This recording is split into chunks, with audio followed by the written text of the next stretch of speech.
আসসালামু আলাইকুম। আশা করি সবাই অনেক ভালো আছেন। তো আজকে আমাদের ক্লাসের টপিক হচ্ছে network exploitation basics, concept of network exploitation basics in ethical hacking. তো এখানে আমাদের দুইটা মডেল আছে, মডিউল আছে। একটা হলো আপনার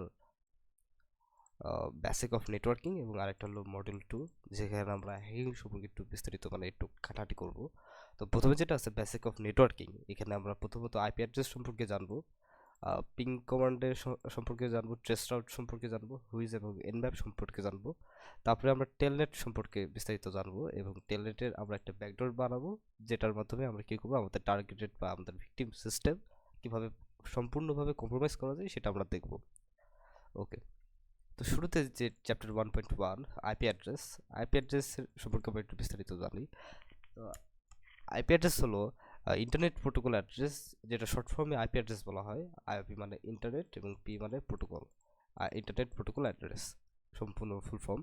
ইন্টারনেটের সাথে কানেক্টেড প্রত্যেকটি ডিভাইস একটি অ্যাড্রেস থাকে, যা অন্য ডিভাইসেরগুলো থেকে একটি আলাদা করে। যেরকম ধরেন আপনার মোবাইল নাম্বার, ঠিক আছে, আপনি একজনকে ফোন দিলেন, সেটা শুধুমাত্র ওই ডেডিকেটেড ওই পার্সনের কাছেই যাবে। ওইরকমই আইপি অ্যাড্রেস, ওরকম ইন্টারনেটে সবার আলাদা আলাদা করে একটা অ্যাড্রেস দিয়ে দেয়, যেটা আপনার এক একজনের এক এক রকম হয়ে থাকে, এটা ডেডিকেটেড করা থাকে। এইরকম অ্যাড্রেসগুলোকে আপনার আইপি অ্যাড্রেস মূলত বলা হয়। এমন একটি অ্যাড্রেস যেটার মাধ্যমে আপনার এই যে এখানে বাড়ি বলে আপনার এক্সাম্পল দেওয়া হয়েছে যে এক বাড়ি তো সবার হয়ে থাকে না, তাই না? ওই জন্য সবার আলাদা আলাদা বাড়ি, ওই হিসেবে আপনার অ্যাড্রেসটাকে ভাবে এখানে ইন্ট্রোডিউস করা হয়েছে। আচ্ছা, যাই হোক। আচ্ছা, তো এখানে আইপি অ্যাড্রেসের দুই রকমের ভার্সন পাওয়া যায়। একটা হলো IPv4, যেটা 32 বিটের হয়ে থাকে, যেরকম 192.168.0.0.4 এরকম ধরনের আইপি অ্যাড্রেস হয়ে থাকে, ঠিক আছে, যেখানে একটা এক্সাম্পল দেওয়াই আছে। এবং IPv6, যেটা হচ্ছে আপনার আইপি অ্যাড্রেসের ভার্সন 6, আর এটা হলো আপনার ভার্সন 4। এটা হচ্ছে আপনার 128 বিটের হয়ে থাকে, এবং এটার যেটা সংখ্যা আপনার IPv4-এর চাইতে অনেক বেশি অ্যাড্রেস তৈরি করতে পারে। যেরকম দেখেন, আমি যদি আবার টার্মিনালটা ওপেন করি, এখানে আমি আইএফ কনফিগ দিয়ে আমি হচ্ছে আমার আইপি অ্যাড্রেসটা বের করলাম, যেখানে আইনেট একটা আছে, এটা হচ্ছে ইন্টারনেট অ্যাড্রেস। আইনেটটা আমার এখানে দেখেন, এখানে আমার IPv4-এর অ্যাড্রেসটা দেখাচ্ছে, এবং এখানে আমার সাবনেটটা দেখাচ্ছে, আর এখানে আমার ব্রডকাস্টটা দেখাচ্ছে। এবং তার নিচে যদি আপনি দেখেন, এখানে আইনেট 6 আছে, ঠিক আছে, এটা হচ্ছে আমার ডিভাইসের IP ভার্সন 6, যেটা সেটা এখানে কিন্তু উল্লেখ করা আছে। আমার আমার যে রাউটার, সেটাতে আপনার দুইটা ভার্সনই সাপোর্ট করে। আপনি যদি IPv6 আপনার রাউটার প্যানেল থেকে যদি সেটিংস করে নেন, তাহলে আপনি এখানে IPv4ও পাবেন, IPv6ও পাবেন, ঠিক আছে। সেক্ষেত্রে এটা হচ্ছে আপনার IPv6-এর আপনার অ্যাড্রেস, আর এটা হলো আপনার IPv4-এর অ্যাড্রেস। আচ্ছা, তো এখানে আপনি আপনার মোবাইলের অ্যাড্রেসও দেখতে পারেন। মোবাইল অ্যাড্রেস দেখার জন্য ওয়াইফাই সেটিংসে গিয়ে আপনি এখানে ডিটেলসে গেলে পরে দেখতে পারবেন বিস্তারিত, ঠিক আছে। এখানে আপনার এক একটা ডিভাইস আপনার এক এক রকমের অ্যাড্রেস এখানে আপনার শো করবে বা প্রিভিউ করবে। যেরকম এটা আমার 102 আছে লাস্টে, ঠিক আছে। এবং আমার যদি অন্য একটা মেশিন দেখাই, সেটাতে দেখাবে কি আপনার অন্য একটা অ্যাড্রেস দেখাবে। সব মেশিনের আপনার সেম অ্যাড্রেস হবে না। যেরকম আমি এখানে ব্যাকগ্রাউন্ডে মেটাসপ্লয়েটেবল 2 রান করে রাখছি এক্সাম্পলের জন্য। তো এখানে আমি যদি আইপি অ্যাড্রেসটা বের করি, এখানে দেখেন, এখানে আপনার আইনেট অ্যাড্রেস যেটা দেখাচ্ছে সেটা হচ্ছে 192.168.0.200। এখানে 200 দেখাচ্ছে, ঠিক আছে। অর্থাৎ আপনার এক একটা ডিভাইসে আপনার এক এক রকমের আইপি অ্যাড্রেস এখানে আপনার সেট হয়ে যায়। আচ্ছা, তো এখানে আপনার আইপি অ্যাড্রেস বের করার জন্য এখানে আইএফ কনফিগ, যেটা আমি দেখলাম, সেটা দিয়ে আপনি পুরা নেটওয়ার্ক ইন্টারফেসের জন্য আপনি এটা বের করতে পারেন। আপনার আইপি অ্যাড্রেস শো, এটা আপনি পুরা নেটওয়ার্ক ইন্টারফেসটা এখানে শো করতে পারেন, যেরকম আমি লিখে দেখাচ্ছি আপনাদেরকে।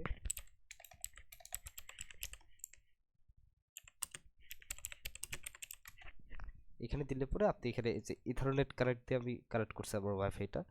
এখানে আপনারা দেখতে পাচ্ছেন যে এখানে আপনার আইনেট ভার্সনটা দেওয়া আছে, মানে IPv4 যেটা, সেটা দেওয়া আছে। এবং আপনি যদি নিচে খেয়াল করেন, এখানে আমার হচ্ছে IPv6 এখানে আমার অ্যাড্রেসটা দেওয়া আছে। ওকে, যদি আমরা নিচে আসি, এখানে আমরা উইন্ডোজের ক্ষেত্রে দেখতে পারবো। উইন্ডোজের ক্ষেত্রে আইপি কনফিগ আপনারা এখানে রান করবেন। এটা হচ্ছে আপনারা টার্মিনালে করতে পারেন, আপনারা হচ্ছে পাওয়ারশেল করতে পারেন, অথবা আপনারা সিএমডিতে করতে পারেন আপনার উইন্ডোজে। আমি যেহেতু লিনাক্স ইউজ করতেছি, সেই কারণে আমি দেখাতে পারলাম না। আচ্ছা, তো এখানে আমরা পরবর্তী চ্যাপ্টার আসি, যে পিং কমান্ডটা কি, বা পিং দিয়ে আমরা কিভাবে কাজ করতে পারবো। পিং কমান্ডটা হলো একটা কম্পিউটার নেটওয়ার্ক অ্যাডমিনিস্ট্রেটর ইউটিলিটি, যেটা একটা নির্দিষ্ট আইপি অ্যাড্রেস বা ডোমেইন নেম নেটওয়ার্কে অ্যাক্সেস যোগ্য কিনা তা পরীক্ষা করতে সাহায্য করে। যেরকম আমি আপনার একটা সিস্টেম আছে এবং আমার একটা সিস্টেম আছে, ঠিক আছে? আমি আপনার সিস্টেমে পিং করে ট্রাই করবো যে আপনার সিস্টেমটা অ্যাক্সেস করা যাচ্ছে কিনা, আপনার নেটওয়ার্কে আপনি অ্যালাইভ আছেন কিনা, কানেক্টিভিটি আপনার সাথে আমার কানেক্টিভিটি আছে কিনা, কানেকশন আছে কিনা, সেটার ক্ষেত্রে এটা মূলত যে ডোমেইন আইপি হতে পারে অথবা এমনি আইপি হতে পারে, যে ডোমেইন নেম অথবা আইপি হতে পারে। কারণ ডোমেইন নেমও একদিক দিয়ে আপনার আইপি, যেটা আপনার মানে নেম করে আপনার হচ্ছে ডোমেইন নেম করা হয়েছে। আচ্ছা, তো এখানে আমরা পরবর্তীতে দেখি যে পিং কিভাবে কাজ করে, এটা জানাটা খুবই গুরুত্বপূর্ণ। পিং কি করে, একটা আপনার আইসিএমপি ইকো রিকোয়েস্ট পাঠায়, ঠিক আছে? আইসিএমপি অর্থাৎ কি? আইসিএমপি হলো আপনার ইন্টারনেট কন্ট্রোল মেসেজ প্রোটোকল। এটা একটা আইসিএমপি ইকো রিকোয়েস্ট পাঠায়, যেরকম ধরেন এটা বলতে কি যে আমি আপনার সিস্টেমে ধরেন হচ্ছে বাইনারি ওয়েতে বা কম্পিউটার ভাষাতে আমি হাই পাঠালাম, ঠিক আছে? আপনার সিস্টেম হ্যালো রিপ্লাই দিল। এভাবে যে একটা মানে কনভারসেশন ক্রিয়েট হচ্ছে বা একটা লিস্ট ক্রিয়েট হচ্ছে, বা বলতে পারেন যে একটা কানেক্টিভিটি তৈরি হচ্ছে। সেই তৈরি করার কাজ হলো আপনার যে আইএসএমপি ইকো রিকোয়েস্ট, ঠিক আছে? এই যে এখানে বলছে যে আপনার কম্পিউটার একটা ছোট প্যাকেট পাঠায়, ঠিক আছে? আমি যে মেসেজের কথা বললাম সেটা আপনার প্যাকেটে রিপ্লেস করে দেয়। এখন একটা ছোট প্যাকেট পাঠায় যেটা হচ্ছে আইএসএমপি ইকো রিকোয়েস্ট বলা হয়। টার্গেট ডিভাইসে অথবা টার্গেট আইপিতে আপনার এটা একটা রিকোয়েস্ট পাঠায়। সেকেন্ড স্টেপ হলো আইএসএমপি ইকো রিপ্লাই, যেটা বলছিলাম যে রিপ্লাইটা দিবে। এখানে বলছে যে টার্গেট ডিভাইস যদি অনলাইনে থাকে, মানে অ্যালাইভ থাকে, তাহলে পরে রিকোয়েস্টটা অ্যাকসেপ্ট করে, তাহলে একটি আইএসএমপি ইকো রিপ্লাই প্যাকেট ফেরত পাঠায়, ঠিক আছে? যেরকম ধরেন আমি 1 দিলাম, সে আমাকে রিপ্লাইতে 0 দিল, ঠিক আছে? এরকম একটা যে একটা রিকোয়েস্ট করলাম, সে অ্যাকসেপ্ট করবে এবং সে রিপ্লাই দিবে যদি সেই দুইটা ডিভাইস বা দুইটা সিস্টেম যদি কানেক্টিভিটি থাকে বা কানেকশন থাকে দুইটার ভিতরে। তারপরে হচ্ছে যে এখানে আপনার রেসপন্স টাইমটা একটা দেখাবে যে কতক্ষণ লাগলো আমার মেসেজটা যেতে, কতক্ষণ লাগলো তার মেসেজটা আসতে, সেটার বিষয় আর কি। যে পিং ইউটিলিটি রিকোয়েস্ট পাঠানো এবং রিপ্লাই পাওয়ার মধ্যে সময় ক্যালকুলেট করা হয়, তাকে রাউন্ড ট্রিপ টাইম বলে বা লেটেন্সি বলা হয়। যেরকম আমি যদি এখানে দেখি যে এখানে বলা আছে যে হচ্ছে ফর অ্যান এক্সাম্পল, এখানে উইন্ডোজ অথবা লিনাক্স আপনারা এই কমান্ডটা ট্রাই করে জিনিসটা পিং করতে পারেন। যেরকম আমি এখানে পিং করলাম ট্রাইপি ডট।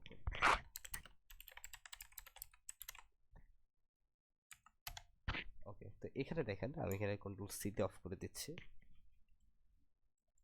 ওকে, তো এখানে আপনারা যেটা খেয়াল করতেছেন যে পিং ট্রাইপি ডট কম, এখানে তার আইপি অ্যাড্রেসটা শো করতেছে এবং এখানে এত বাইটস অফ ডেটা, এখানে আপনার 64 বাইটস আপনার বাইটের সংখ্যা, মানে সেই ইকো রিকোয়েস্ট বা ইকো মেসেজের আপনার ওজন বা বলতে গেলে আপনার সাইজ যেটা, সেটা এই যে আপনার আইএসএমপি সিকোয়েন্স 1, সিকোয়েন্স 2, যত সিকোয়েন্স আপনি পাঠাবেন, যতবার পাঠাবেন সেই তত সিকোয়েন্সে এখানে আর কি আপনার শো করবে। এখানে আপনার টিটিএল মানে টাইম টু লাইভ, ঠিক আছে? যে আপনার ওই প্যাকেটটা কতক্ষণ অ্যালাইভ ছিল, তো ওইটা আর কি এখানে বলা হয়েছে। এখানে কি উল্লেখ করা আছে যে টিটিএল সম্পর্কে, নাকি লেটেন্সি সম্পর্কে বলা হয়েছে? আচ্ছা, তো এখানে টিটিএল হচ্ছে আপনার কতক্ষণ প্যাকেটটা অ্যালাইভ ছিল, আপনার যে প্যাকেটটা যে সেন্ড করলেন এবং সেই প্যাকেটটা যে রিপ্লাই হবে বা সে অ্যাকসেপ্ট করবে সেই পর্যন্ত আপনার কত টাইমটা মাঝখানে রাখছে, সেই অ্যালাইভ টাইমটা এখানে আছে।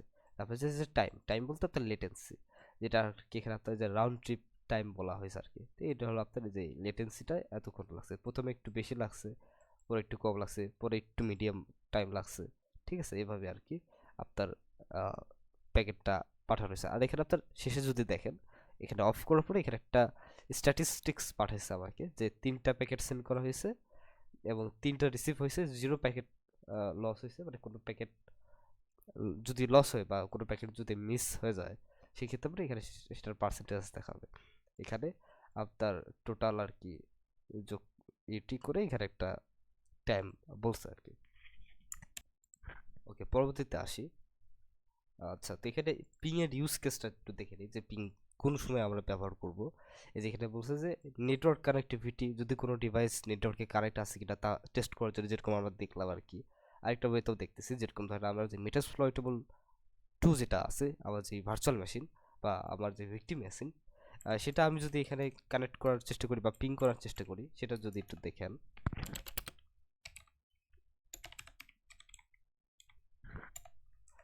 লাস্টে ছিল 200। ওকে, এখন দেখেন, এখন হচ্ছে আপনার 64 বাইটস পাঠাইছে, আইসিএমপি সিকোয়েন্স হলো এটা, টিটিএল হলো এটা, এবং আপনাকে টাইম দেখেন, আপনার লেটেন্সি দেখেন, লেটেন্সি কিন্তু খুবই কম। কারণ কি, লেটেন্সি কম থাকার কারণ হলো এটা হচ্ছে আমার লোকাল নেটের মধ্যে মূলত আছে, যে কারণে আপনার লেটেন্সিটা খুবই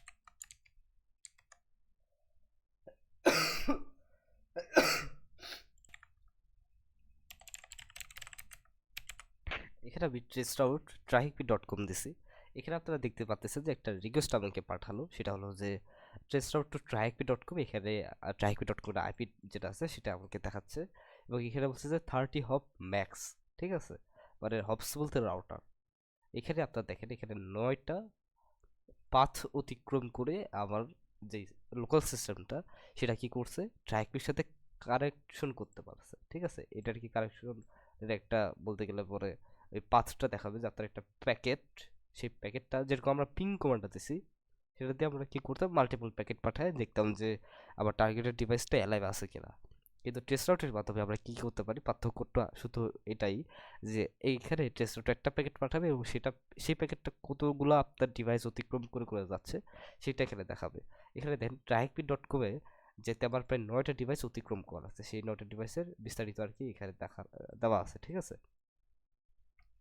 এখন যদি আমি টেস্ট আউটে আমি যদি আমার লোকাল সিস্টেমটা মানে লোকাল সিস্টেম যেটা আমার মিটাসফ্লাইটেবল 2, সেটা যদি আমি করি, আপনার টেস্ট আউট প্যাকেটের যদি আমি 5টা বের করি, দেখেন এখানে শুধুমাত্র 2টা আছে, প্রথমটা তাও মিস গেছে। এখানে আবার দিলে পরে এই দেখেন আপনার শুধুমাত্র একটা ডিভাইস অতিক্রম করছে, এবং সেটা হলো আবার নিজের সিস্টেমটাই, মানে নিজের সিস্টেম বলতে আমি যে প্যাকেটটা যে পাঠালাম আমার টার্গেটে বা আমার যেই মেশিনে, সেই যেই পৌঁছাইছে সেই পৌঁছানোরই আমাকে এখানে জাস্ট বলতেছে যে আপনার এই একটা হবে গেছে, বা এই একটা আপনার টার্গেটে মানে প্যাকেটটার পাথ অতিক্রম করছে। আচ্ছা, তো টেস্ট আউটটা কিভাবে কাজ করে? টেস্ট আউট হচ্ছে মূলত ওদের কাজের একটা বিবরণ তো আমরা দেখলামই, তো টেস্ট আউট আসলে কিভাবে কাজ করে। টেস্ট আউট আইপি প্যাকেটের টিটিএল ফিল্ডে ইন্টারনেট কন্ট্রোল মেসেজ প্রোটোকল পাঠায়, যেটা হচ্ছে আইসিএমপি একটা ইকো রিকোয়েস্ট পাঠায়, ব্যবহার করে আপনার রুটটি ম্যাপ করে, ঠিক আছে। আপনার যে কতগুলা রুটে গেছে সেই রুটগুলো এখানে আপনার টেস্ট আউটটা ম্যাপ করে, যে আপনার এই যে এখানে আপনার নামেই আছে যে ট্রেস দ্য রাউট, ঠিক আছে, আপনার রাউটগুলো ট্রেস করবে। এখানে একটি সহজ এক্সপ্লেনেশন দেওয়া হলো। এখানে দেখেন, এখানে আইসিএমপি টাইম এক্সিস্ট, ঠিক আছে, এক্সিস্টেড যখন কোনো প্যাকেট কোনো রাউটারে পৌঁছায় এবং তার টিটিএল শেষ হয়ে যায়, আহ, তখন রাউটারটি সোর্স হিসেবে একটা আইসিএমপি এক্সিস্ট মেসেজ ফেরত পাঠায়, যা নির্দেশ করে যে প্যাকেটের জার্নি সেই রাউটারেই শেষ হয়ে গেছে, ঠিক আছে। এটা যদি আমরা দেখি, আচ্ছা, তো এখানে দেওয়া নাই কারণ এখানে আমাদের কোনো প্যাকেট লস হয়নি। এখানে লেটেন্সি পরিমাণ এখানে বলছে যে প্রতিটি আইসিএমপি ফিরে আসতে কতক্ষণ সময় লাগে তা পরিমাপ করে, এবং টেস্ট আউট প্রতিটি হপস দ্বারা লেটেন্সি অনুমান করে সরি। এখানে ফর এক্সাম্পল দেওয়া আছে যে এখানে আমরা লিনাক্সের ক্ষেত্রে টেস্ট আউট ইউজ করবো এবং আমরা উইন্ডোজের ক্ষেত্রে ট্রেস আউট ইউজ করবো, তো এটা আমরা অলরেডি করে ফেলছি। এখানে রেজাল্ট এক্সপ্লেনেশন দেওয়া আছে যে কি রেজাল্ট আসবে। এখানে টেস্ট আউট আপনার আউটপুটে সাধারণত হপসগুলির একটা তালিকা দেখাবে। এখানে হোস্ট নেম অথবা আইপি অ্যাড্রেস দেখাবে, যে আপনার রাউটারের হোস্ট নেম অথবা আইপি অ্যাড্রেস দেখাবে, পরে দেখাবে আপনার লেটেন্সি, ঠিক আছে। এখানে দেখেন, এখানে যে আইপি অ্যাড্রেসটা দেখাচ্ছে যে এইটা পার হয়ে গেছে, এই হলো তার লেটেন্সি পরিমাপ, ঠিক আছে, যে 30 হপস, এই যে হপসে, ঠিক আছে। এখানে আপনার লাস্ট আপনার রাউটারটা হলো এটা, ঠিক আছে। এখানে নিচে আসছি চ্যাপ্টার 1.4 হুইজ সম্পর্কে আমরা এখন জানবো। তো হুইজ হলো একটা ইন্টারনেট ইউটিলিটি যার ডোমেইন নেম অথবা আইপি অ্যাড্রেস সম্পর্কে ইনফরমেশন আপনাকে দেয়। এটা মূলত হুইজ সার্ভার থেকে কোয়েরি পাঠায় এবং সেই ডোমেইন অথবা আইপি অ্যাড্রেস সম্পর্কে রেজিস্ট্রেশন তথ্য আনে। যেরকম ধরেন যে হুইজ কী কী তথ্য দিতে পারে, ডোমেইন নেমের ক্ষেত্রে আপনার ডোমেইন রেজিস্টার, ডোমেইন রেজিস্টারের সংখ্যা এবং মেয়াদ, শেষ হওয়ার তারিখ, ডোমেইন মালিক এবং নেম, যোগাযোগ তথ্যটা আমি দেখাচ্ছি বিস্তারিত। এখানে আইপি অ্যাড্রেসের ক্ষেত্রে আইপি অ্যাড্রেসের মালিক, এর অবস্থান, নেটওয়ার্ক রেঞ্জ, ঠিক আছে, সেটা আর কি এখানে দেখাবে। ওকে, তো এখন আমরা এটা একটু বিস্তারিত দেখি যে এটা কিভাবে কাজ করে। যেরকম আমি এখানে কমেন্ট দিলাম যে হুইজ ট্রাইকপি.কম, ঠিক আছে, tripy.com-টা কি এখানে ডোমেইন নেম হিসেবে বলছে রেজিস্টার্ড ডোমেইন আইডি, এবং এখান থেকে আমরা বিস্তারিত ডোমেইনের একটা বলতে গেলে পরে র ইনফরমেশন আমরা দেখব, যেখানে একটা আপনি যদি ডোমেইন একটা বাই করতে চান সেখানে আপনার যে ইনফরমেশনটা লাগে সেই ইনফরমেশনগুলাই কিছু কিছু ডোমেইন প্রোভাইডাররা লিক করে দিয়ে থাকে, অথবা বিভিন্ন প্রোভাইডাররা কি করে আপনার একটা হুইজ প্রোটেকশন আপনার কিনতে বলে, যেটা 125 টাকা এরকম আশেপাশেই নেয়, সেরকম আপনার একটা হুইজ প্রোটেকশন কিনতে পারে, যেটার কারণে কি হয় আপনার এই যে বিস্তারিত ইনফরমেশন এগুলো লিক হয় না।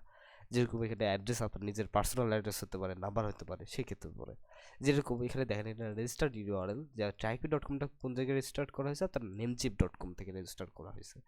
এখানে আপডেটেড ডেটটা এখানে দেওয়া হলো যে আপনার ট্রাইপি.কম সে কবে কিনা হয়েছিল, আপনার প্রথম কেনা ছিল যে 2018 সালে, যেখানে বিস্তারিত টাইম ডেট বলা হয়েছে। এখানে এক্সপায়ার হবে কবে, 2027 সালে। ঠিক আছে, আপনার কে রেজিস্ট্রেশন করছে, আপনার নেম চিপ। এখানে আরও একটু বিস্তারিত ইমেল অ্যাড্রেস পাবেন, নিচে আরও ইনফরমেশন পাবেন, যে ডোমেইন নেম হলো ট্রাইকু.কম, রেজিস্টার আইডি হলো এটা বিস্তারিত। এই যে আপনার এখানে রেজিস্টার নেম পাবেন, ইমেল পাবেন, এই যে মোবাইল নাম্বার পাবেন। ঠিক আছে, এখানে আরও অনেক ক্রিডেনশিয়ালস এখানে কিন্তু আপনি পাবেন। এখানে অ্যাডমিন ইমেল। ঠিক আছে, এখানে আপনার সার্ভার হিসেবে ক্লাউডফ্লাওয়ার ইউজ করছে ট্রাইকুই, যে কোনো এখানে আপনার নেম সার্ভারটাও দেখাচ্ছে। আচ্ছা, এখন আমরা যদি ওই যে হুইজ দিয়ে যদি আমরা আমাদের লোকাল সিস্টেমটা দেখি, 200 এটা, তাহলে এখানে আমরা যদি দেখি বিস্তারিত যে আমার এই সিস্টেমের যেই হুইজ ইনফরমেশনটা কিন্তু সেটা কিন্তু এখানে জানাই দিছে যে লস অ্যাঞ্জেলস হ্যান ত্যান। ঠিক আছে, এই হলো আপনার বিস্তারিত, যে এটার প্রাইভেট অ্যাড্রেস এরকম, এই যে। ঠিক আছে, তো এইভাবে আপনারা একটা হুইজ ইনফরমেশন বের করতে পারেন। তো হুইজের ইউজ কেস হলো যে ডোমেইন নেম মালিক ডিরেক্ট করে, এটা জিনিসটা আপনার বিস্তারিত দেখা দরকার, যে কোনো ইনফরমেশন বা কোনো নেম টেম, mobile number, email address, sensitive কোনো ডেটা আপনার লিক করতেছে কিনা কোনো ওয়েবসাইটে, সেটা আর কি। এই যে কিছু ডোমেইন নেম অথবা আইপি অ্যাড্রেসের আপনার হুইজ তথ্য গোপন থাকতে পারে, যেরকম বললাম যে হুইজ প্রোটেকশন দিয়ে থাকে বিভিন্ন আপনার হোস্টিং প্রোভাইডার। হুইজ তথ্য সর্বদা সঠিক নাও হতে পারে, যেটা বললাম আর কি। এটি ডোমেনের মালিক দ্বারা প্রদত্ত তথ্যের উপর নির্ভর করে, ডোমেনের মালিক যেটা দিয়ে রাখছে সেটাই। তো বিভিন্ন ডোমেনের মালিকের ক্ষেত্রে এটা মিসম্যাচ হয়ে যেতে পারে, যে কারণে কি হতে পারে, কোনো সেন্সিটিভ ইনফরমেশন সেটা লিক হয়ে যেতে পারে। চেক করা একটা এসেনশিয়াল কাজের মধ্যে পড়ে। আচ্ছা, তো এখন আমরা আসি যে এনম্যাপ সম্পর্কে। ওকে, তো আমরা বেসিক নেটওয়ার্কিং এর একদম লাস্ট চ্যাপ্টারে চলে আসছি এনম্যাপ সম্পর্কে। ওকে, তো আমি এটা ক্লিয়ার করে দিই। এনম্যাপ হলো আপনার নেটওয়ার্ক ম্যাপার। এনম্যাপের ফুল ফর্ম এনতে নেটওয়ার্ক, ম্যাপতে ম্যাপার।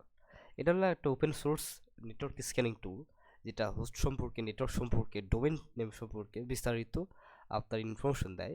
একটা নেটওয়ার্কে সংযুক্ত device, open port, running services এবং তাদের ভার্সন ডিটেক্ট করতে এনম্যাপ অনেক কাজে লাগে। এনম্যাপ অনেক বড় একটা টুলস এবং এর অনেক মানে ইউজ কেস আছে।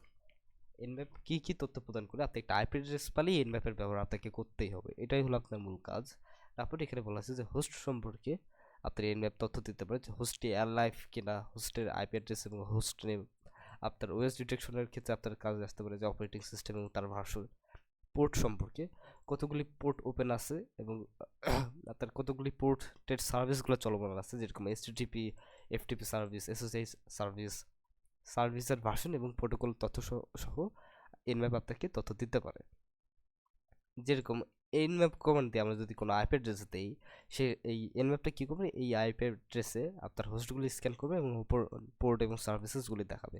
আরেকটা উদাহরণ এনম্যাপ-এ দিয়ে আমরা হচ্ছে অ্যাগ্রেসিভ মোডটাকে অন করলাম আপনার এনম্যাপের, এবং এটি হচ্ছে ট্রাইকবি.কম ডোমেনের সম্পূর্ণ স্ক্যান করবে, যেটা অ্যাগ্রেসিভ মোডে স্ক্যান করবে, যার মধ্যে আপনার ওএস ডিটেকশনটাও থাকতেছে, যদি পসিবল হয় তাহলে পরে সেই ওএস ডিটেকশনের যে অ্যাগ্রেসিভ মোডটা আমরা চালু করছিলাম, সেটার ক্ষেত্রে ওএস কোন ভার্সন ইউজ করতেছে সেটাও কিন্তু বের হয়ে আসা সম্ভব। ঠিক আছে, তো আমরা প্রথমত ট্রাই করি, আমরা এনম্যাপ দিয়ে আমরা আমাদের টার্গেটেড আইপিটা দেই এনম্যাপ দিয়ে। ওকে, তো এনম্যাপের আরেকটা কমান্ড আছে, যেটা হলো আপনার এনম্যাপ দিয়ে আপনি যদি নর্মালি দেন সেক্ষেত্রে আপনার কী হবে, এখানে এনম্যাপের কিছু আপনার পপুলার আইপি রেঞ্জ আছে। ঠিক আছে, যে পপুলার কিছু আইপি পোর্ট আছে, আপনার পপুলার আইপি পোর্টগুলোই সে কী করবে, এই নর্মাল স্ক্যানিংয়ে সে ওগুলাই চেক করবে। কিন্তু আপনার একটা আইপি অ্যাড্রেসের যে যতগুলা ম্যাক্সিমাম পোর্ট হওয়া সম্ভব 65,535, 65,535, এই এতগুলা পোর্ট কিন্তু সে স্ক্যান করে আমাদেরকে এই রেজাল্টটা দেয়নি। তার জন্য আমাদেরকে কি করতে হবে, আমাদের এই যে হাইপেন দিতে হবে। তাহলে পরে কি হবে, সে অল পোর্টটাকে সে স্ক্যান করবে। এটাতে টাইম লাগবে, যেহেতু এটা আমার লোকাল সিস্টেম আছে, যে কারণে তার লেটেন্সি কম লাগতেছে, যে কারণে এখানে সম্পূর্ণ আমাকে রেজাল্টটা দিতে তার কোনো ওরকম সময় লাগেনি। একটা জিনিস দেখেন, এটার কিন্তু আপনার রেজাল্টটাও কিন্তু বেশি আসার কথা। ঠিক আছে, দেখেন এখানে কিন্তু রেজাল্টটাও কিন্তু বেশি আসছে, কারণ এখানে পোর্ট কিন্তু সম্পূর্ণ পোর্ট দিছে। এই যে এই লাস্টের কয়েকটা পোর্ট কিন্তু তার আপনার এই এনম্যাপের আপনার পপুলার পোর্টের মধ্যে পড়ে না, যেরকম 8080। ঠিক আছে, এখানে 8080 দেখলাম। ওকে, যাই হোক, তো এখানে দেখেন যে আপনার যে 45,027 এই পোর্টটা কিন্তু এখানে নাই, কারণ এটা কিন্তু পপুলার পোর্ট না, এটাকে একটা বলতে গেলে পরে আনকমন একটা পোর্ট, যে কারণে এটা স্ক্যান করেনি। নর্মাল স্ক্যানিংয়ে সে কি করে, আপনার কিছু পপুলার পোর্টগুলো স্ক্যান করে, এবং হাইপেন পি এই ফ্ল্যাগের মাধ্যমে কি করে, সে সম্পূর্ণ পোর্ট স্ক্যান করে, যেটা একটা আইপি অ্যাড্রেসের হওয়া সম্ভব ম্যাক্সিমাম পোর্ট কিন্তু সেই স্ক্যান করে। আচ্ছা, তো এখন আমরা কি করি, এখন আমাদের আরেকটা এক্সাম্পল দেওয়া হয়েছে আপনার অ্যাগ্রেসিভ স্ক্যানিং এর জন্য। আচ্ছা, তো আমি এখানে যেটা দেখাচ্ছিলাম যে হাইফেন পি এই ফ্ল্যাগের মাধ্যমে, এবং যে একটা নর্মাল কমান্ড আমরা দিছিলাম, এই যে এটা, সরি, এই দুইটার ভিতরে পার্থক্যটা কি? এই দুইটার ভিতর পার্থক্য হলো এইটাই যে আপনার এই যে হাইপেন এই ফ্ল্যাগটার মাধ্যমে আমরা কি করতেছি, আমরা একটা আইপি অ্যাড্রেস যতগুলা আইপি পোর্ট হওয়ার কথা সেই সব পোর্ট কিন্তু আমরা স্ক্যান করার জন্য তাকে বলা যায়, এরকম একটা আইপি অ্যাড্রেসে আপনার ম্যাক্সিমাম পোর্ট হয়ে থাকে আপনার 65,535, এতগুলা সে পোর্টগুলা সে স্ক্যান করবে, এবং প্রত্যেকটা পোর্ট সে একটা একটা করে স্ক্যান করে দেখবে যে কোনো সার্ভিসেস চালু আছে কিনা। যেরকম দেখেন, সে কিন্তু এতগুলা সার্ভিসেস সে চালু পাইছে এই আপনার এই 65,000, এতগুলা 65,500 ফুট থেকে। ঠিক আছে, এবং আমরা যদি এই যে নর্মাল স্ক্যানে যদি আমরা পার্থক্যটা দেখি, এখানে দেখেন এখানে কিন্তু বেশ কিছু কম পোর্টই আছে যেটা কিন্তু সে স্ক্যান করছে। কারণ হলো কি, কারণ হলো যে আপনার এনম্যাপ এই সাধারণ কমান্ডটার মাধ্যমে সে আপনার এনম্যাপের কিছু পপুলার পোর্ট আছে, ওই সেই পপুলার পোর্টগুলোই সে কি করতেছে, স্ক্যান করতেছে, এর বাইরে কিন্তু সে স্ক্যান করতেছে না। কিন্তু আমরা যেই হাইটা এই ফ্ল্যাগটা দিলাম, এই ফ্ল্যাগের মাধ্যমে সে কি হচ্ছে, সব পোর্টই একটা একটা করে স্ক্যান করে আমাদেরকে জানাচ্ছে।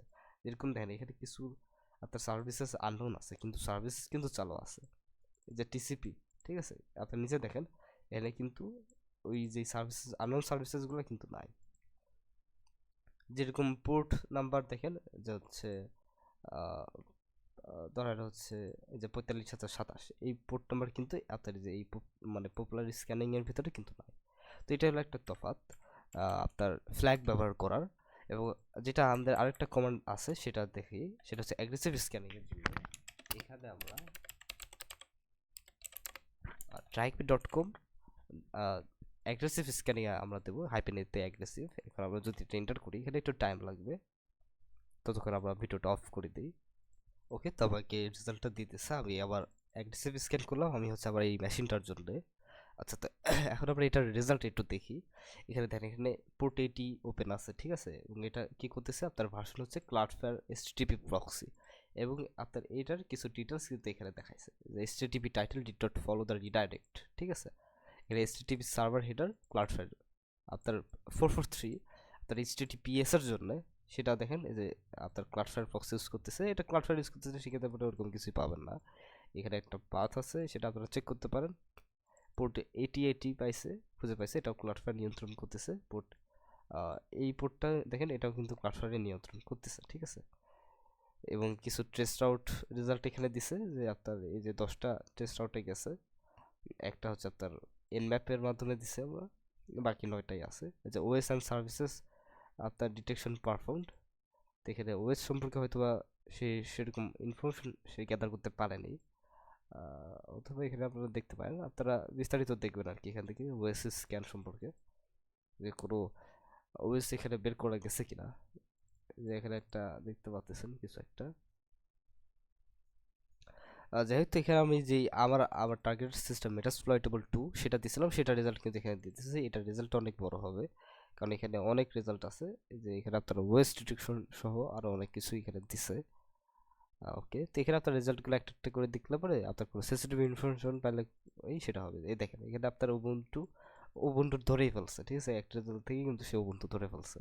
এবং মাইসিকল ইউজ করা হচ্ছে, উবুন্টু 5। হ্যাঁ, এখানে আপনার ভার্সন নেম যে হোস্ট নেম হচ্ছে মেটাসপ্লয়েটেবল লোকাল ডোমেইন। ওকে, তো এটাও ধরে ফেলছে। আপনার ইউনিক্স লিনাক্স কার্নেল। ওকে, তো এখানে আপনারা কিন্তু সেই বিস্তারিত জিনিসপত্র কিন্তু দেখতে পাচ্ছেন। ওকে, তো এখন আমরা নিচে আসি। সেটা হলো আপনার অ্যাবাউট টেলনেট। এখন আমরা একটু বলতে গেলে পরে প্র্যাকটিক্যালে যাই যে আমরা কিভাবে কাজ করব না করব। ওকে, তো অ্যাবাউট টেলনেট বা টেলনেট কি? টেলনেট হলো একটা নেটওয়ার্ক প্রোটোকল যা আপনার একটা টুল যেটা রিমোটলি কম্পিউটার বা ডিভাইসের সাথে সংযুক্ত স্থাপন করতে ব্যবহৃত হয়। এটি ব্যবহারকারী একটি টার্মিনালের মাধ্যমে রিমোট হোস্টের কমান্ড চালানোর সুযোগ দেয়। টেলনেট সাধারণত পোর্ট 23-এ ব্যবহার করা হয়ে থাকে। আপনারা এসএসএইচ এর বিকল্প হিসেবে টেলনেট ইউজ করতে পারেন, অথবা টেলনেটের বিকল্প হিসেবে এসএসএইচ ব্যবহার করতে পারেন। তো দুইটার যে আপনার প্রধান কারণ বা এই টেলনেট অথবা এসএসএইচ এর মাধ্যমে যেই পার্থক্যটা আছে সেটা যদি আমি আপনাদেরকে দেখাই, সেটা হলো যে টেলনেটে আপনার ইম্প্রপার সিকিউরিটি আছে বা আপনার সিকিউরিটি অনেক ইস্যু আছে। যে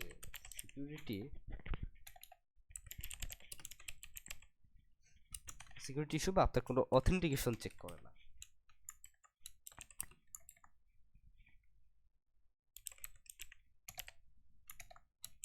লিখে দিই আপনার। তারপরে যেটা হলো সেটা হচ্ছে যে টেলনেটে আপনার ডাইরেক্টলি আপনার অ্যাক্সেস দিয়ে দেয়। এবং আপনার এসএসএইচে কী করে, এসএসএইচে আপনার কোনো সিকিউরিটি ইস্যু নাই এবং সে কী করে অথেন্টিকেশন সে সাপোর্ট করে আপনার এসএসএইচে। ঠিক আছে, আপনার টেলনেট হলো আপনার একটা পুরাতন বলতে গেলে পরে ওল্ড ভার্সনে ইউজ করা হতো, আপগ্রেডেড বা মডার্ন যুগে ইউজ করা হয় আপনার এসএসএইচ। ঠিক আছে, এখানে আপনারা যেটা দেখতে পাচ্ছেন যে এখানে এসএসএইচ এর বিকল্প হিসেবে টেলনেট ব্যবহার করতে পারেন, কিন্তু আসলে এসএসএইচ থাকলে পরে টেলনেট ব্যবহার করার কোনো প্রশ্নই থাকে না, কারণ টেলনেটে কিন্তু আপনার সেরকম কোনো সিকিউরিটি নাই।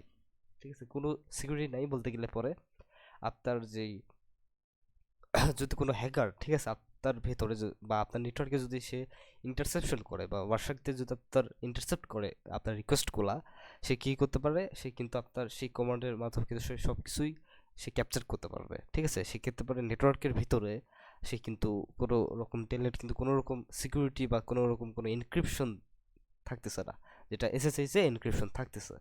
আচ্ছা, তো টেলনেট কী কী সুবিধা প্রদান দিচ্ছে বলতে গেলে রিমোট হোস্টের সাথে কানেকশন স্থাপন করার সুযোগ দিচ্ছে, হোস্টের সাথে লগইন প্রম্পট, আপনার ওয়েলকাম মেসেজ এগুলা দিতে পারে, বা আপনার বলতে গেলে পরে একটা মেসেজ আপনি সেট করতে পারেন।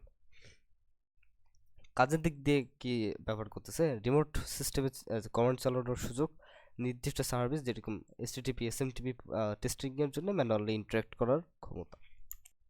ওকে, তারপরে পরবর্তীতে দেখি পরবর্তীতে কি আছে। ফর লিনাক্স টেলনেট দিয়ে আমরা এইভাবে কানেক্ট করতে পারি, এবং আমরা হচ্ছে আরেকটা উদাহরণ দেওয়া আছে, তো এইটা আমরা বিস্তারিতই করি ডিটেলসে। যেরকম প্রথমত টেলনেট কমেন্ট দিয়ে আপনি এন্টার করবেন, তাহলে পরে আপনি টেলনেটটা ব্যবহার করতে পারবেন। এখানে টেলনেটের ভিতরে ঢুকে গেছে, এখন আপনি কি করবেন, ও দিবেন। ও দিবেন কারণ ও দিবেন হচ্ছে এখানে লেখাই আছে। ও দিবেন কারণ হচ্ছে এখানে ওপেন এ কানেকশন। ঠিক আছে, এখানে আপনি কানেক্টিভিটি চেক করার জন্য, সরি কানেকশন করার জন্য আপনি ও দিবেন। এখন টু বলছে, টু মানে আপনি এখন কার সাথে কানেক্ট করবেন, সেই ডিভাইসের আইপি অ্যাড্রেস দিতে হবে, পোর্ট দিতে হবে। এখানে আমি আইপি অ্যাড্রেসটা দিচ্ছি 169.0.200। ঠিক আছে, আমি এটার সাথে ইন্টারঅ্যাক্ট করার চেষ্টা করতেছি এবং পোর্ট দেব, পোর্ট হচ্ছে 23 অথবা ডিফল্ট রাখলেও চলবে। এখানে দেখেন এখানে কিন্তু আমাকে সরাসরি অ্যাক্সেস করাই দিচ্ছে। ঠিক আছে, যে কানেক্টেড টু আপনার আমার সিস্টেম, লোকাল সিস্টেম। এখন আমার লোকাল সিস্টেমে এই সিকিউরিটিটা আছে দেখে আপনার কি করতেছে, আপনার এটা লগইন লগইন রিকোয়ার্ডটা কিন্তু সে চাচ্ছে, তাই না? এই সেম জিনিস যদি আমি কোনো অন্য সিস্টেমে করতাম যেটাতে কোনো লগইন রিকোয়ার্ড ছিল না, সেটাতে কিন্তু সে সরাসরি কিন্তু অ্যাক্সেস করাতে হতো, তাই না? সেক্ষেত্রে পরে এটা কিন্তু কোনো সিকিউরিটি ইমপ্লিমেন্টেশন করতেছে না। তো এখানে আমি যে লগইন করে দেখি, আমার মেটাসপ্লয়েটেবলে। তো এখন দেখেন এখানে কিন্তু সরাসরি আমাকে মেটাসপ্লয়েটেবলে ঢোকাই দিচ্ছে। এলএস দিয়ে দেখি এবং আমি যদি দেখাই ক্যাট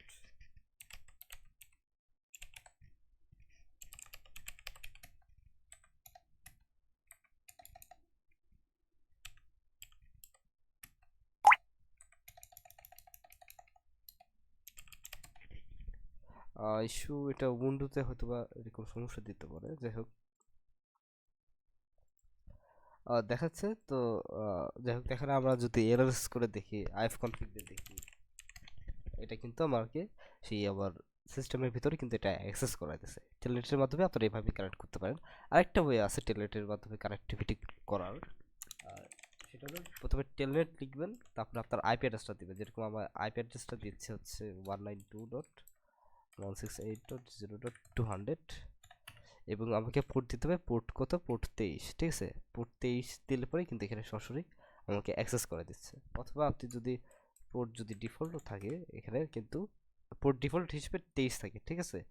সেক্ষেত্রে আপনার সিস্টেম যদি পোর্ট 23 যদি আপনার টেলনেট সার্ভিস ব্যবহার করে থাকে, সেক্ষেত্রে পরে আপনাকে আর পোর্ট এক্সট্রা করে দিতে হবে না, বা আপনি চাইলে দিতেও পারেন। দিলে পরেও কানেক্ট হবে, না দিলে পরেও কানেক্ট হবে যদি পোর্ট থাকে। আচ্ছা, তো এইভাবে আপনারা কানেক্ট করতে পারেন একটা পোর্টের সাথে। এখানে আপনারা ডোমেনের সাথেও কানেক্ট করতে পারেন। এখানে আপনার ডোমেনের ক্ষেত্রে আপনার এখানে এই ডোমেন টাইপের রিকোয়েস্ট এখানে করতে হবে। যেরকম দেখেন টেলনেট দিয়ে এখানে কমান্ড দেওয়া আছে, এখানে কমান্ড অনুযায়ী আপনারা করতে পারেন। আমি আর ঘাটলাম না জিনিসটা। আচ্ছা, এখানে আসছে হচ্ছে যে ব্যাকডোর বানানোর বিষয়। টেলনেট ব্যাকডোর, টেলনেটের সাহায্যে এখন আমরা একটা ব্যাকডোর বানাবো, যেটা সিস্টেমের ভিতরে ইনস্টল করব এবং হচ্ছে কি করব, সেই ব্যাকডোরটা কিন্তু আমরা ব্যবহার করব টেলনেটের সাহায্যে। আমরা পুরো সিস্টেমটা কম্প্রোমাইজ করার চেষ্টা করব। তো এখানে আমি একটা সিস্টেম আনতেছি। এখানে আপনারা খেয়াল করতেছেন যে আমি টার্গেট সিস্টেম হিসেবে উবুন্টু ব্যবহার করতেছি। উবুন্টুটা আমরা এই উবুন্টু সিস্টেমটা পুরোপুরিভাবে কম্প্রোমাইজ করার চেষ্টা করব। ওকে, তো এখানে আপনারা সবকিছু দেখেন। এখানে আমি ফায়ারফক্স ওপেন করতেছি, ঠিক আছে। আমি মেশিনে আমি এখানে হচ্ছে টার্মিনালটা ওপেন করি এবং টার্মিনাল আমি যদি আমার আইপিটা দেখি, আমার এই সিস্টেমের আইএফ কনফিগ, এই হলো আমার আইপি, ঠিক আছে। ওকে, তো এখানে দেখেন এখানে কিন্তু আমার কোনো কিছু নাই। আমি ডেস্কটপের ভিতরে শিফট হয়ে যাচ্ছি।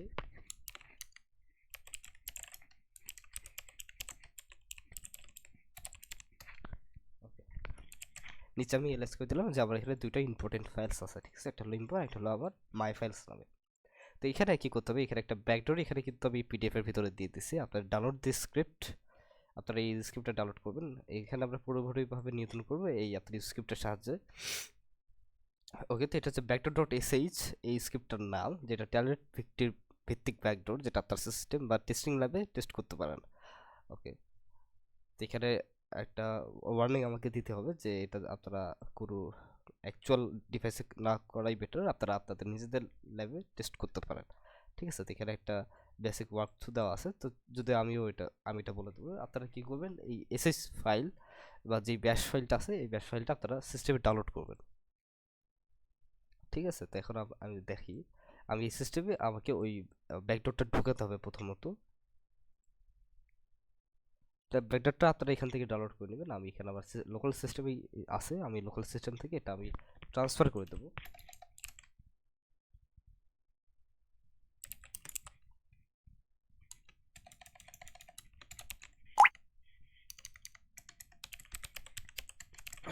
এখানে আপনারা দেখতে পাচ্ছেন যে ব্যাকডোর ডট এসএইচ, এটা আমি কি করবো, আমি পাইথন দিয়ে আমার একটা লোকাল সার্ভার ক্রিয়েট করব এবং আমি কি করব, আমি এটা হচ্ছে আমার নেটওয়ার্কের ভিতরে কানেক্ট করে দেবো। এখানে আবার লাস্টে হচ্ছে 102। এখন আমি এটা ডাবল ক্লিক দিয়ে এখানে আমি এটা ডাউনলোড করে নিচ্ছি।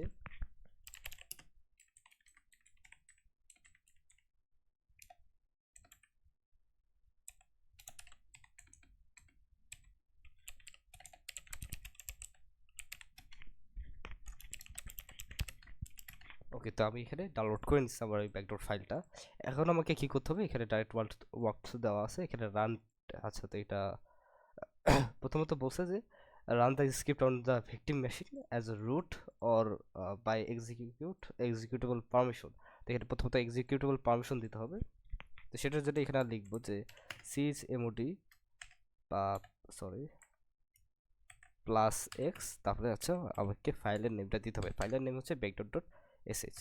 এখানে আমি যদি এখন এলএস দিই, দেখেন এটা কিন্তু এখন গ্রিন হয়ে গেছে, তারপরে এটা এখন এক্সিকিউটেবল ফাইল। দেখেন এটা কিন্তু এখন এক্সিকিউটেবলও করতে পারতেছি -x। এখন যেটা করতে হবে, এখানে এখন আমাকে এই ব্যাকডট ফাইলটা এটাকে এখন আমি রান করে দিতে হবে। ব্যাস, আমার ব্যাকডটটা কিন্তু ব্যাকগ্রাউন্ডে রান হতেই থাকলো। ঠিক আছে, এখন আমি দেখেন এখানে আবার ব্যাকগ্রাউন্ডে ধরেন আমি কাজ করতেছি। ঠিক আছে, এখানে ধরেন আমি উইকিপিডিয়াতে আমি কোনো কাজ করতেছি বা আমি ধরেন কোনো অ্যাক্টিভিটিস করতেছি। এখন অ্যাজ এ হ্যাকার আমি কিভাবে এই সিস্টেম এখন কন্ট্রোল করব? ঠিক আছে, আপনারা যদি খেয়াল করেন ওই ব্যাকডটটা যেটা আছে,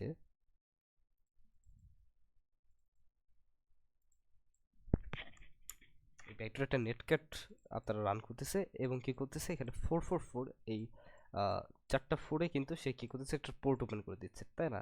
এখন আমরা যদি এটা খেয়াল করি, খেয়ালের জন্য আমরা কি করব, nmap করব। আমাদের টার্গেটেড সিস্টেমের আইপি হচ্ছে লাস্টে 196-p দিয়ে আমরা কি করব, স্ক্যান করব। এখানে দেখেন এখানে হচ্ছে সার্ভিস একটা নাম দেওয়া আছে এবং এখানে 444 এই সার্ভিসে কিন্তু সেই টেলনেট ব্যাকডোরটা কিন্তু অ্যালাইভ আছে। তো অর্থাৎ আমার এখন টেলনেট ব্যাকডোরটা কিন্তু 23 না, এখন কিন্তু আমার টেলনেটের পোর্ট হচ্ছে আপনার 444, কারণ আমার ব্যাকডোরটা ওই পোর্টে রান হচ্ছে। তো এখন যেটা করব সেটা হচ্ছে আপনার টেলনেটটা রান করব, টেলনেট। এখন আমাকে যেটা করতে হবে সেটা হচ্ছে যে যেহেতু এটা একটা ব্যাকডোর, আর সেক্ষেত্রে পরে এখানে আমাকে বাইনারি কানেক্টিভিটি তৈরি করতে হবে, যে কারণে আমার এখানে টগল বাইনারি কমান্ডটা দিতে হবে, যার মাধ্যমে আমি কি করতে পারবো, বাইনারি ভাষাতে আমি কি করব, আমি কানেক্টিভিটিটা করতে পারবো আমার টার্গেট বা আমার মেশিনের সাথে। ঠিক আছে, আচ্ছা, তো তার জন্য কি করব, তার জন্য হচ্ছে এখানে আমাকে লিখতে হবে যে টগল বাইনারি।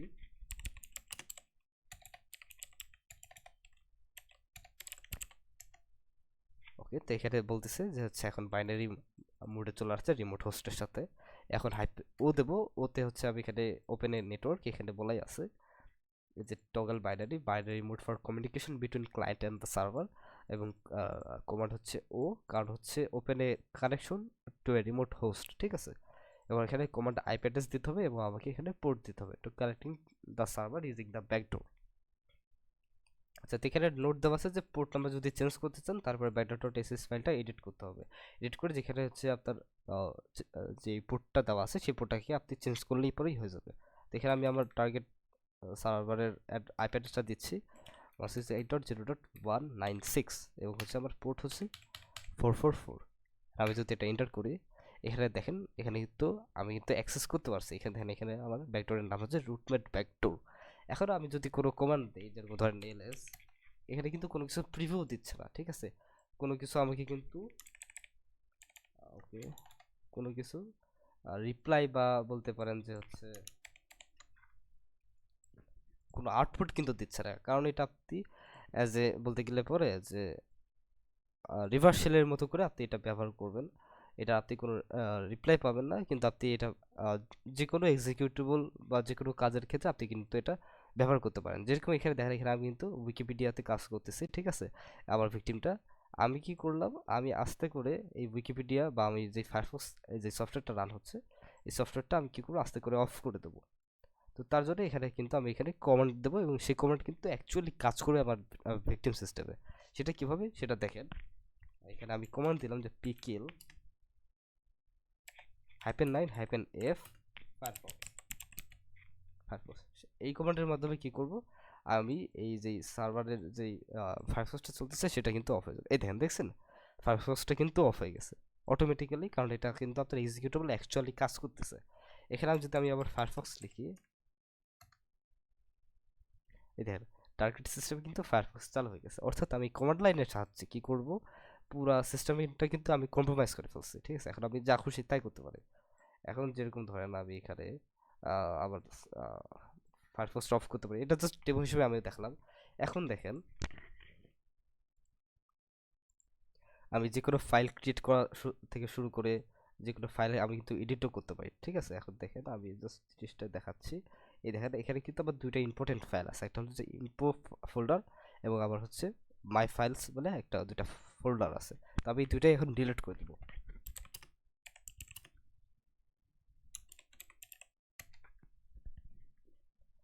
ডিলিট হয়ে যাওয়ার কথা, আমি আরেকটা ডিলিট করি। আচ্ছা, এখন আমাকে এটা দিতে হবে না, আমার এখানে অ্যাকচুয়ালি পাথটা দিতে হবে। তো পাথটা কোনটা ওটা আমাকে দেখতে হবে। পাথ হচ্ছে এই যে home slash Ubuntu slash desktop, ঠিক আছে, ওখানে আমাকে এটা ডিলিট করতে হবে। তো সেক্ষেত্রে আমি আগে ওই ফোল্ডারে ঢুকে নিই।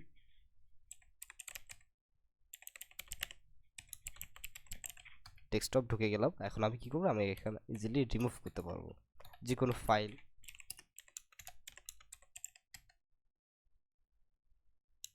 ওকে,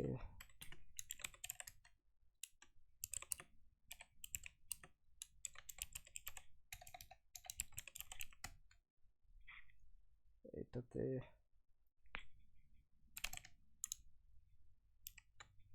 দেখতে হবে, আমি একটা ফাইল ক্রিয়েট করে দেখি।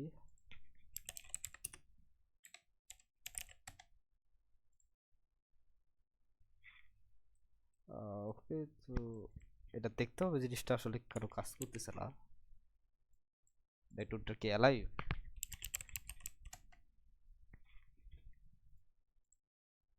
আচ্ছা, ফায়ারফক্স তো ওপেনই আছে।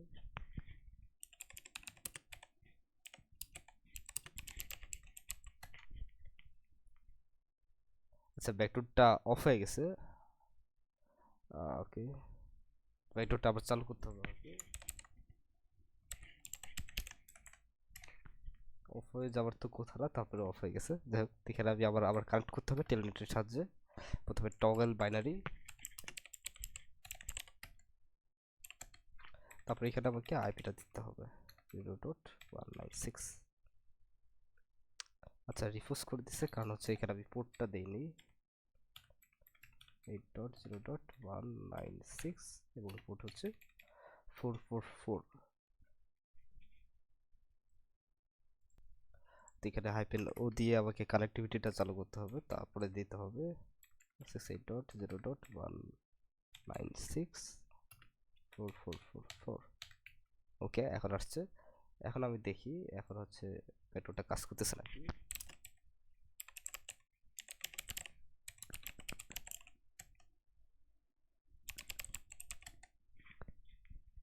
ওকে, যেটা কাজ করতেছে এখন। এখন দেখি যেটা কোনো ফাইল রিমুভ করতে পারতেছি কিনা আমি। ওকে, দেখেন এখন কিন্তু ফোল্ডারটা কিন্তু উধাও হয়ে গেছে। এখন আমি সেম কমান্ড দিয়ে আমি হচ্ছে মাই ফাইলসটা এটাও কিন্তু আমি কি করবো, এখন ডিলিট করব।